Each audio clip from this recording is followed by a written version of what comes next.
Hi hello friends, എല്ലാ കൂട്ടുകാർക്കും പുതിയൊരു റിവ്യൂയിലേക്ക് സ്വാഗതം. അപ്പോൾ അടുത്ത എപ്പിസോഡിൻ്റെ റിവ്യൂ ആയിട്ടോ പറയുന്നത്. അങ്ങനെ പ്രീതി വളരെ വിഷമത്തോടെ ഇരിക്കുന്ന സമയത്ത് അശ്വിൻ വീട്ടിലേക്ക് വരുവാണ്. നിനക്ക് തരാം, ചേച്ചിക്ക് തരാൻ വേണ്ടിയിട്ട് ആകാശങ്ങളിൽ ലെറ്ററൊക്കെ തന്നിട്ടുണ്ടെന്ന് പറയുമ്പോഴേക്കും ആ ലെറ്റർ തട്ടിപ്പറിച്ച് വാങ്ങിക്കുകയാണ് ശ്രുതി. അതിനുശേഷം ആ ലെറ്റർ വായിക്കുന്നുണ്ട്.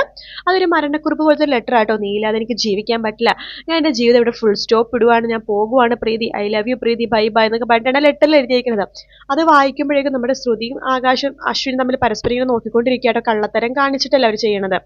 പക്ഷെ പ്രീതിയാണെങ്കിൽ പൊട്ടിക്കരയാണ്. പ്രീതിയെ പൊട്ടിക്കരച്ചിൽ കാണുമ്പോഴാണ് അവർക്ക് സമാധാനമാണത്. കാരണം വിചാരിച്ച കാര്യം നടന്നല്ലോ എന്ന് ആലോചിച്ചിട്ട് പ്രീതി ചോദിക്കണ്ടേ, എന്നിട്ട് അശ്വിൻ സർ ആകാശ് എവിടെ പോയി? ആകാശ് കുന്നിന്റെ മുകളിൽ കയറിപ്പോയി. നിങ്ങളൊക്കെ എന്തൊരു ചേട്ടനാണ്? ആകാശ് സാറ് മരിക്കാൻ പോയപ്പോഴാണോ നിങ്ങൾ ഈ ലെറ്ററായിട്ട് എൻ്റെ അടുത്ത് തരാമെന്നത്? ആകാശ് സാറിന് പറഞ്ഞു മനസ്സിലാക്കണ്ടേ, പിടിച്ചു നിർത്തണ്ടേ എന്നൊക്കെ പറഞ്ഞിട്ട് കുറ്റപ്പെടുത്തുക കേട്ടോ. വേഗം വണ്ടി എടുക്കും, നമുക്ക് എത്രയും പെട്ടെന്ന് പോകണമെന്ന് പറഞ്ഞിട്ട് പ്രീതി വണ്ടിയിൽ കയറുവാണ്. കൂടെ ശ്രുതിയും കയറുന്നുണ്ട്. അശ്വിൻ വണ്ടി ഓടിക്കുകയാണ്. വണ്ടി ഓടിക്കുന്ന സമയത്തൊക്കെ അശ്വിൻ പുറകിൽ സീറ്റിൽ നോക്കുമ്പോൾ പ്രീതി പൊട്ടിക്കരയും കേട്ടോ. നമ്മുടെ ശ്രുതി ആണെങ്കിൽ അശ്വിനെ നോക്കിയിട്ട് എല്ലാം സക്സസ് ആയെന്ന രീതിയിൽ ഇങ്ങനെ കാണിക്കുന്നുണ്ട്. അങ്ങനെ അവർ ആ കുന്നിന്റെ മുകളിൽ എത്തുവാണ്. അവിടെ എത്തുന്നതും പ്രീതി ചാടി ഇറങ്ങിയിട്ട് ആകാശ് സാർ എന്ന് വിളിച്ചിട്ട് ആകെ വെപ്രാളം പിടിച്ച് കരഞ്ഞ് അങ്ങോട്ടും ഇങ്ങോട്ടൊക്കെ പ്രാന്ത് പിടിച്ച പോലെ നടക്കുക കേട്ടോ. അതിനുശേഷം അവിടെയൊക്കെ തപ്പി നോക്കുമ്പോഴാണ് ആകാശിന്റെ കണ്ണട അവിടെ കാണുന്നത്, സ്പെക്സ് കാണുന്നത്. അത് കാണുന്ന പ്രീതി ആ കണ്ണട കെട്ടിപ്പിടിച്ച് കരയാണ്. സാർ, എനിക്ക് സാറിന് എത്രമാത്രം ഇഷ്ടമാണ് സാറിന് അറിയാലോ. സാർ എന്തിനാ സാർ ഇങ്ങനെ അവിവേകം കാണിച്ചത്? ഞാൻ സാറിനോട് ഇഷ്ടമല്ലെന്ന് പറഞ്ഞതിന്റെ കാരണം സാറിന് അറിയാലോ എന്നൊക്കെ പറഞ്ഞിട്ട് പൊട്ടിക്കരയാട്ടോ. നമ്മുടെ പ്രീതി കരയണം കാണുമ്പോഴേക്കും ആകാശിന് സങ്കടം സഹിക്കാൻ പറ്റാണ്ട് ആകാശ് പ്രീതിയുടെ തോളത്ത് കൈവെക്കുവാണ്. പെട്ടെന്ന് പ്രീതി മുഖം ഉയർത്തി നോക്കുമ്പോൾ ആകാശിനെ കാണുമ്പോൾ പ്രീതിക്ക് സങ്കടവും സന്തോഷവും ഒക്കെ ഒരുമിച്ച് വരുവാട്ടോ. പെട്ടെന്ന് ആകാശിനെ കെട്ടിപ്പിടിക്കുകയാണ്. അങ്ങനെ അവർക്ക് അവിടെ ഭയങ്കര സന്തോഷമാവാണ്. അങ്ങനെ പ്രീതിയും ആകാശും അതുപോലെ തന്നെ അശ്വിനും ശ്രുതിയും കൂടിയിട്ട് വണ്ടിയിലൊക്കെ കയറി ഭയങ്കര സന്തോഷത്തോടു കൂടി പോവുകയാണ്. പ്രീതിനെയും ശ്രുതിനെയും വീട്ടിലേക്ക് ഇറക്കി വിടുന്നുണ്ട് ആകാശും അതുപോലെ തന്നെ അശ്വിനും കൂടിയിട്ട്. ശേഷം നമ്മുടെ ആകാശും അശ്വിനും തിരിച്ച് വീട്ടിലേക്ക് എത്തുമ്പോഴാണ് ഞെട്ടിച്ചുകൊണ്ട് ആ ഒരു രംഗം നമ്മുടെ ആകാശും അശ്വിനും കാണുന്നത്. ആകാശിന്റെ പെണ്ണ് കാണാൻ വേണ്ടി മിസ് ഇന്ത്യ അവരുടെ അമ്മയും അച്ഛനും വന്നിരിക്കുകയാണ്. ആകാശ് ചോദിക്കണ്ട ആരൊക്കെയാ അമ്മ ഇതൊക്കെ ചോദിക്കുമ്പോൾ അത് നിന്നെ പെണ്ണ് കാണാൻ വന്നിരിക്കുക. എന്നെ കാണാനോ? അതെ, ഇത് ആരാന്നറിയോ? മിസ് ഇന്ത്യയാണ്, മിസ് ഇന്ത്യ എന്നിങ്ങനെ പറഞ്ഞിങ്ങനെ കൊടുക്കുവാട്ടോ. ഇനി മുതൽ കല്യാണം കഴിഞ്ഞാൽ നീയും മിസ് ഇന്ത്യയുടെ പേരിലാണ് അറിയപ്പെടാൻ പോകണമെന്നൊക്കെ പറയുന്നുണ്ട്. സോറി, നിങ്ങൾ എന്നോട് ക്ഷമിക്കണം, നിങ്ങളിവിടെ വിളിച്ചു വരുത്തി അപമാനിച്ചതിൽ ക്ഷമിക്കണം. എനിക്ക് പ്രീതി എന്നൊരു പെൺകുട്ടീനെ ഇഷ്ടമാണെന്ന് പറയുമ്പോൾ മനോരമ വെച്ച് പറയണ്ട, അയ്യോ ഇവൻ തമാശ പറയണതാണ്, ഇവനെ ഒരു തമാശ പറയണമെന്ന് പറയുമ്പോൾ നമ്മുടെ ആകാശ് പറയണ്ടേ, അമ്മേ ഞാൻ പറഞ്ഞത് കേട്ട് നമുക്ക് തമാശയാണെന്ന് തോന്നുന്നുണ്ടോ? ഇങ്ങനത്തെ കാര്യങ്ങൾ ആരെങ്കിലും തമാശ പറയോ? ഞാൻ തമാശയല്ല പറഞ്ഞത്. എനിക്ക് പ്രീതി എന്ന് പറയുന്ന പെൺകുട്ടീനെ ഇഷ്ടമാണ്, അവൾക്കും എന്നെ ഒത്തിരി ഇഷ്ടമാണ്. ഞാൻ കല്യാണം കഴിക്കുന്നുണ്ടെങ്കിൽ ആ പെൺകുട്ടീനെ മാത്രമേ കല്യാണം കഴിക്കുള്ളൂ എന്ന് ആകാശ് പറയുമ്പോൾ ആ മിസ് ഇന്ത്യ അമ്മയും അച്ഛനും അവിടെ നിന്ന് എഴുന്നേക്കും കേട്ടോ. എന്നിട്ട് മനോരമയോട് ചോദിക്കേണ്ട, മനോരമ ഇത് ഇത്തിരി കൂടിപ്പോയി, നിങ്ങളുടെ മോന്റെ മനസ്സറിഞ്ഞിട്ട് നിങ്ങൾ ഇങ്ങനത്തെ ചടങ്ങ് നടത്തിയാൽ പോരായിരുന്നോ? വെറുതെ ആളെ മെനക്കെടുത്താൻ വേണ്ടിയിട്ട് എന്ന് പറഞ്ഞിട്ട് അവരവിടെ നിന്ന് പോകുക കേട്ടോ.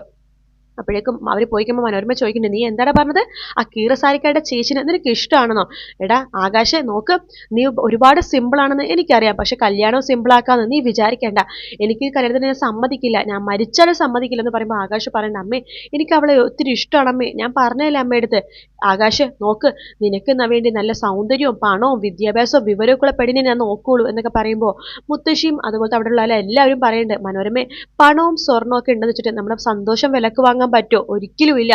അവന് ഇഷ്ടപ്പെട്ട പെൺകുട്ടിയുടെ കൂടെയല്ലേ അവൻ ജീവിക്കേണ്ടതല്ല, അതെ പണത്തിന്റെ സ്വർണ്ണത്തിന്റെ കൂടെയാണ് അവൻ ജീവിക്കേണ്ടത് പറയുമ്പോൾ അമ്മ എന്തൊക്കെ പറയാലും ശരി, ഞാൻ ഈ വിവാഹത്തിന് സമ്മതിക്കില്ല എന്ന് പറയാനിട്ട് മനോരമ അകത്തേക്ക് പോകുക കേട്ടോ. മനോരമ പോയി കഴിയുമ്പോഴേക്കും മുത്തശ്ശിയും അഞ്ജലിയും ഒക്കെ നമ്മുടെ ആകാശിനെ അഭിനന്ദിക്കുവാണ്, നല്ലൊരു പെൺകുട്ടിയാണ് നീ കണ്ടുപിടിച്ചത് എന്നൊക്കെ പറഞ്ഞിട്ട് മുത്തശ്ശിക്ക് ഭയങ്കര സന്തോഷമാവാട്ടോ. അങ്ങനെ എല്ലാവരും കൺഗ്രാറ്റ്സ് ഒക്കെ പറയുന്നുണ്ട്. അങ്ങനെ റൂമിൽ മനോരമയും ആകാശും കൂടി കയറിയിരിക്കുകയാണ്. മനോരമനെ കൺവിൻസ് ചെയ്യാൻ വേണ്ടി ആകാശം നോക്കുന്നുണ്ടെങ്കിലും മനോരമ സമ്മതിക്കുന്നേ ഇല്ല കേട്ടോ. ഞാൻ ഒരിക്കലും സമ്മതിക്കില്ല എന്നൊക്കെ പറയുമ്പോൾ ആകാശ് ദേഷ്യം കൊണ്ട് അവിടെ നിന്ന് ഇറങ്ങി പോകുവാണ്. ആകാശ് നിൽക്കുന്ന മനോരമയും നമ്മുടെ അഞ്ജലിയും അതുപോലെ മുത്തശ്ശിയും പറഞ്ഞിട്ട് പോലും ആകാശ് കേൾക്കുന്നേ ഇല്ല. ആകാശ് പുറത്തേക്ക് പോകുവാട്ടോ. മനോരമ എടുത്ത് പറയുന്നുണ്ട്, മനോരമേ നിനക്ക് സമാധാനമല്ലോ, നിന്റെ മോൻ ഇത്ര നാളായിട്ട് എന്തെങ്കിലും ആഗ്രഹിച്ചിട്ടോ പറഞ്ഞിട്ടോ ഉണ്ടോ?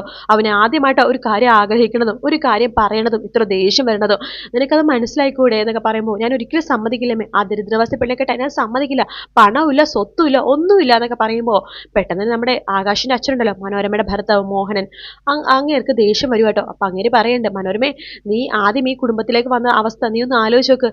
ഇപ്പൊ പ്രീതി എന്ന് പറയില്ലേ, പ്രീതിന്റെ വീട്ടിലേക്കാളും അവസ്ഥയിലേക്കാളും മോശമായിരുന്നു നിന്റെ നിന്റെ വീടും നിന്റെ വീട്ടുകാരുടെയും നിന്റെ അവസ്ഥ നീ ഒന്ന് ആലോചിച്ച് നോക്ക്. ഓഹോ, അപ്പൊ നിങ്ങൾ അതൊക്കെ മനസ്സിൽ വെച്ചിരിക്കുകയാണല്ലേ എന്ന് മനോരമ പൊട്ടിത്തെറിച്ച് പറയാ കേട്ടോ.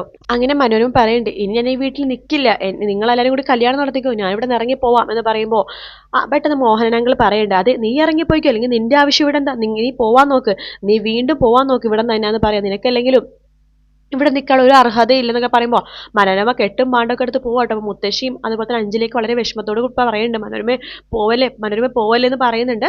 മുത്തശ്ശി പെട്ടെന്ന് മനോരമ ബാഗ് എടുത്ത് പോകുമ്പോൾ മുത്തശ്ശി പറയുന്നുണ്ട്, മനോരമ എനിക്ക് നിന്നെ ഒത്തിരി ഇഷ്ടമാണ് മനോരമ, നീ പോയി കഴിഞ്ഞാൽ ഞാൻ ഒറ്റക്കാവും മനോരമ എന്ന് പറയുമ്പോൾ മനോരമക്ക് അത് കേൾക്കുമ്പോൾ വളരെ സന്തോഷം തോന്നുന്നുണ്ടെങ്കിലും ഞാൻ പോകുക, എന്നെ ഈ വീട്ടിൽ ആർക്കും വേണ്ട, എൻ്റെ വീട്ടിൽ എനിക്കൊരു വിലയും ഇല്ല എന്നൊക്കെ പറഞ്ഞിട്ട് അവിടെ നിന്ന് ഇറങ്ങി പോകുക കേട്ടോ. ആ സമയത്ത് ശ്രുതി അശ്വിനോട് പറയുന്നുണ്ട്, സാർ മനോരമ ആൻറ്റി ഇവിടുന്ന് പോയി കഴിഞ്ഞാൽ വളരെ പ്രശ്നവും, സാർ എങ്ങനെയൊക്കെ പറഞ്ഞേ പിടിച്ചു നിർത്ത് സാർ എന്ന് പറഞ്ഞിട്ട് ഒരു ഒറ്റ തള്ളു വെച്ച് കൊടുക്കുകയാണ്. പെട്ടെന്ന് അശ്വിൻ നമ്മുടെ മനോരമ അടുത്ത് പോയി സംസാരിക്കാൻ എന്നിട്ട് മനോരമ പുറത്തേക്ക് പോകുക കേട്ടോ. പക്ഷെ ആരും തന്നെ വിളിക്കാൻ വേണ്ടി വരുന്നില്ല. മനോരമ അങ്ങനെ വെയിറ്റ് ചെയ്യണം, ആരെങ്കിലും വിളിക്കോ, പുറകേന്ന് വിളിക്കോ, ഇനിയും പുറകേന്ന് വിളിക്കോ എന്ന് കാത്തിരിക്കുക കേട്ടോ. ആ സമയത്ത് അശ്വിൻ അവിടെയൊക്കെ വരുന്നുണ്ട്. ആൻറ്റി ഒന്ന് നിന്നേന്ന് പറയാണ്. എന്താ അശ്വിൻ എന്ന് ചോദിക്കുമ്പോൾ, ആൻറ്റി നോക്ക്, ആൻറ്റി ഇവിടുന്ന് പോയി കഴിഞ്ഞാൽ നഷ്ടം ഫുള്ളും ആൻറ്റിക്ക് തന്നെയായിരിക്കും. ആൻറ്റി പോയി കഴിഞ്ഞാൽ ഇവിടെ എന്തായാലും ആകാശിന് വിവാഹം നടക്കുമെന്ന് ഉറപ്പാണ്. അത് മാത്രമല്ല ആൻറ്റി ഇവിടുന്ന് പോയി കഴിഞ്ഞാൽ എങ്ങോട്ടേക്കാണ് പോകാൻ പോകുന്നത്, ആൻറ്റിക്ക് സ്വന്തമായിട്ട് വീട് എന്തെങ്കിലും ഉണ്ടോ?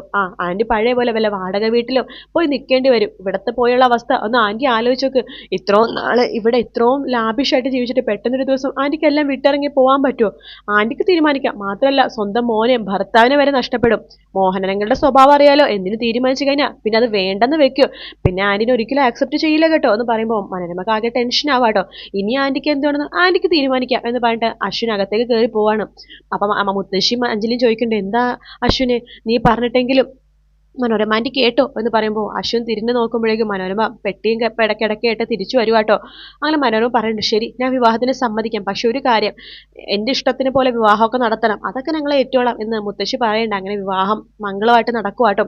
മനോരമ കുറച്ച് ഹുങ്കൊക്കെ കാണിക്കുന്നുണ്ട്. നമ്മുടെ ശ്രുതിയുടെ വീട്ടില് ഇവർ പെണ്ണ് ആലോചിക്കാൻ വേണ്ടി പോകുമ്പോഴൊക്കെ മനോരമ കുറെ അഹങ്കാര വാക്കൊക്കെ പറയും കേട്ടോ.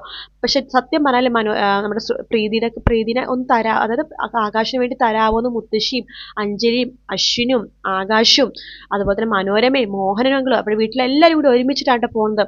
അപ്പൊ അവിടെ എത്തുമ്പോൾ നമ്മുടെ ശ്രുതിയുടെ അച്ഛൻ അഞ്ജലിനെ കാണുന്നുണ്ട്.